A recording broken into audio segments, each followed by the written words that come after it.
आलात आला शिवजयंती साजरा करून. नाही म्हणजे खरंच थकला असाल.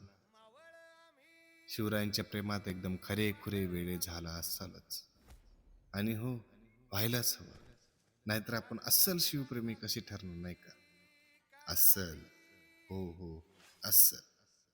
म्हणजे खरे खुरे मावळे, खरे खुरे भक्त. आता म्हणाल की मी तर खराच भक्त आहे. शिवजयंतीच्या नावाखाली डीजेच्या तालावरती बायकांना नाचवणारे खरे भक्त कसे झाले? शिवरायांच्या जन्माने पावन झालेल्या शिवनेरीवर मनमानी करून गाड्यांचा धूर काढत प्रदूषण करणारे खरे भक्त कसे झाले? नको नको तसल्या भाषेत शिवीगाळ करणारे, आई बहिणींना त्रास देणारे शिवभक्त कसे झाले?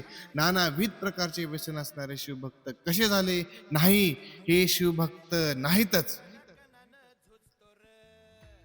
अरे, शिवजयंती साजरा करा, मोठ्या प्रमाणात साजरा करा, पण शिवरायांचा प्रताप पुढच्या पिढींना सांगा, त्यांचे कार्य सांगा, त्यांचे कर्तृत्व सांगा, शिव स्वराज्याप्रती केलेले त्याग सांगा, मावळ्यांनी दिलेली साथ सांगा, मासाहेबांची थोरवी सांगा, सांगा की शिवाजी हे छत्रपती शिवाजी महाराज कसे झाले.